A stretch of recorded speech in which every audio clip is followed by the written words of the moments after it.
What's poppin', you guys? How y'all doing? How you feeling? How's your family? Like, what's good? What's really good? Let me know. Y'all really don't be commenting nothing, so what's up? If y'all new here, my name's Ciara, and this is Self-Made Energy, where we want for nothing because we can manifest anything. This week, you guys, I want to get into a cute little fit. I really just wanted a pair of pink jeans, and for the longest, I could not find a pair that fit me. Like, it was very annoying, like to the point where I was getting very annoyed. I looked in every single store. Did I say annoyed like 80 times? Probably, because it was very annoying.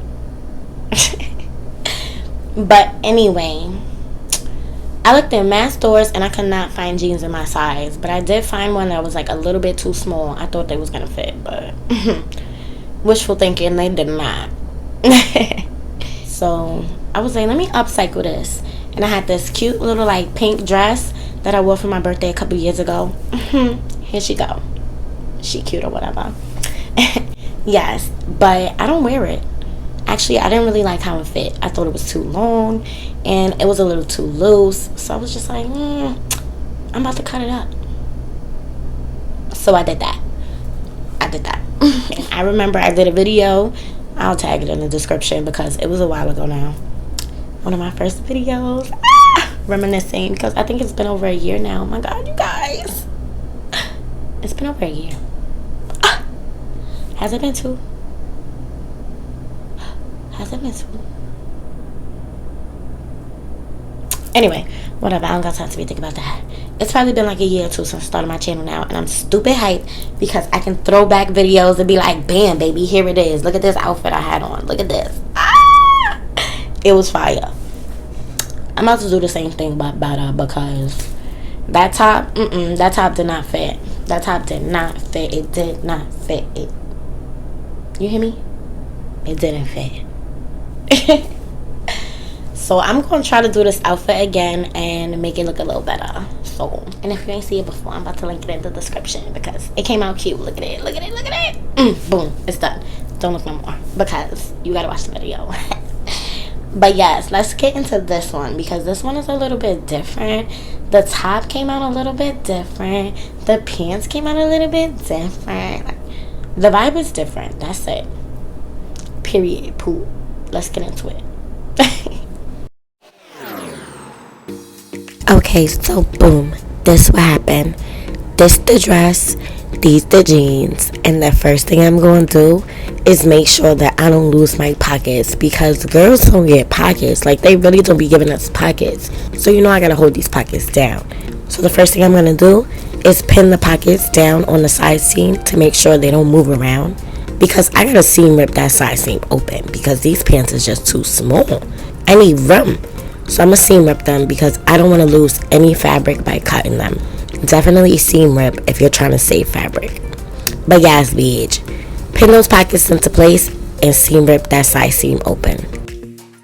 Now while I'm working on getting that side seam open, it's time for you to do some big brain math.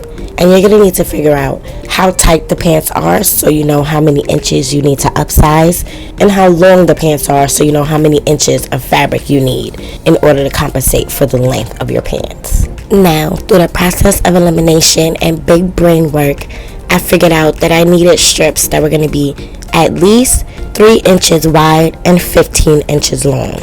And that's because I knew they were going to be about 3 to 4 inches too small, so I wanted to put a 2-inch strip on each side. And I also wanted to have half an inch of seam allowance on each side of that strip, so they're going to be 3 inches wide. And when I get 3 of them put together, that makes the length of my pants, so it's 15 by 3. That's my math. Of course, you're going to have to do some big brain math on your side, but don't worry because it's not hard at all. So I ended up with 12 strips that are 3 by 15, and that's because I want these strips to be double layered. So they're going to be 3 strips long, and they're going to be 6 on each side.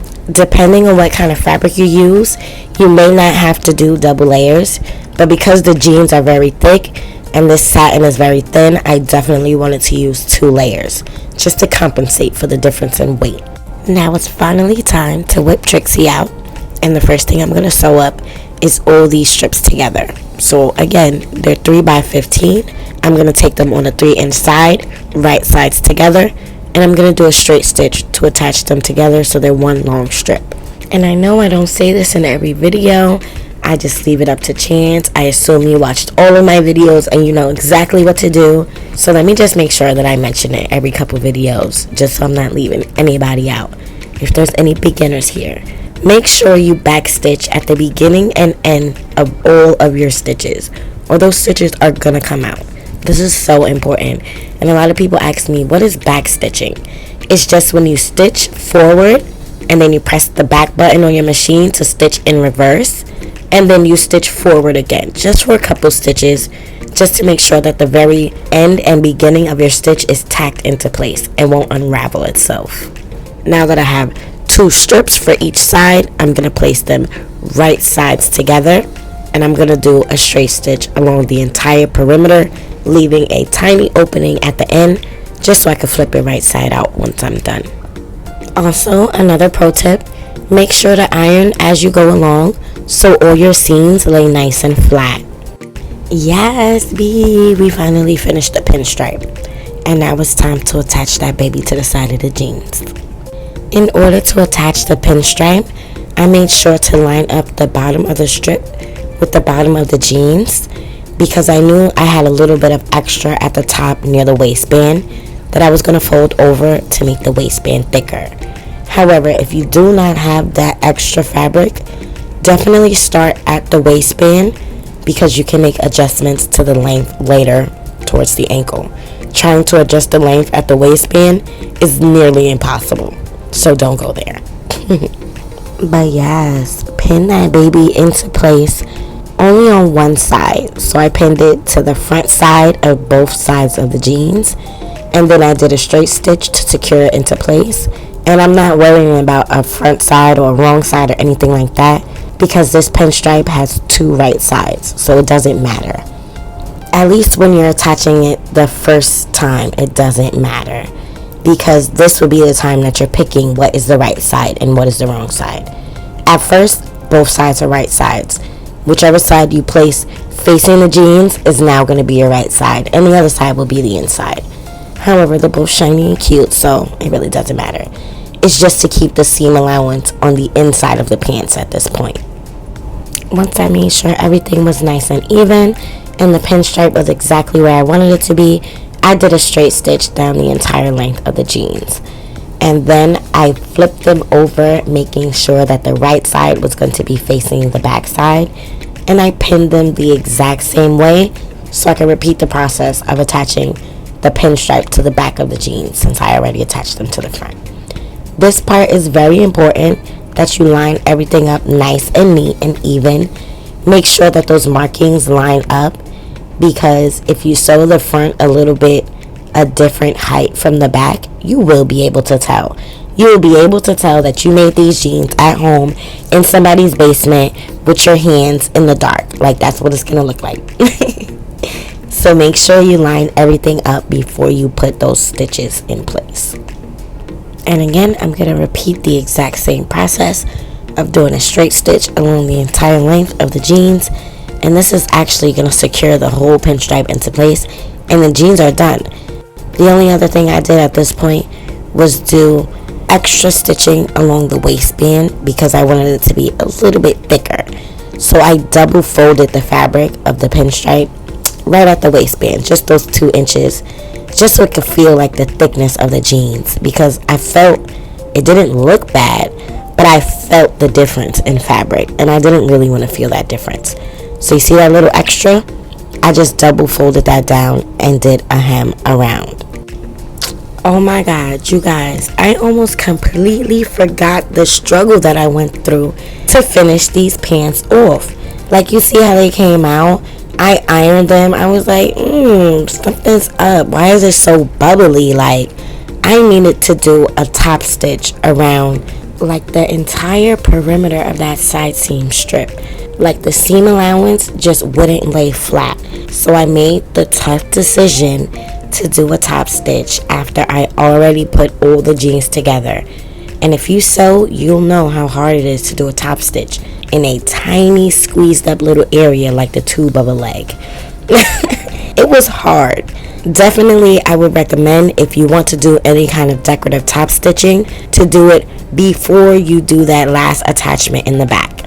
Then do your top stitch down the entire perimeter, and then attach that last end, and then do the hard top stitch, because you're still going to have to do a hard top stitch either way. But it is what it is. You live and you learn. Next time I won't be making that mistake. But do you see the difference? It's night and day, baby. But anyways, let's keep it pushing. I still have some fabric left over for the top of the dress, and I figured I'm going to use this to make a top to match the pants.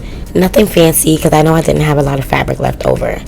So I just changed the shape of the bottom just to make the front a little triangular, and also to like make the waist a little curvy, because I don't have no shape. So I gotta create the shape with an illusion in the clothes. Yes, it's an illusion. Don't tell nobody. I'm shaped like a brick. But yes, once I was happy with the shape of the bottom of the hem, I just did a double rolled hem along the entire bottom of this top just to finish it off. Just to make it look professional. Just to make it look nice and clean. Again, I didn't have a lot of fabric, so I really didn't make any changes to this. I just cut the bottom and hemmed it up, and I put the strings back in it, and it's the same top. But yes, let's head over to Trixie and do my last little bit of sewing. I'm going to do a straight stitch around the entire bottom of this top to finish it off. And I don't know if I mentioned earlier, so let me just mention it now. I've been using a straight stitch throughout this entire project because nothing is stretchy here. If you do have some sort of stretchy fabric, make sure you use a zigzag stitch, because you're going to need those threads to stretch with your fabric. But yeah, boo, all of this stuff is hard, non-stretchy material, and it ain't going nowhere, so a straight stitch will do just fine. And you like that, that bitch done. Let's see how it look.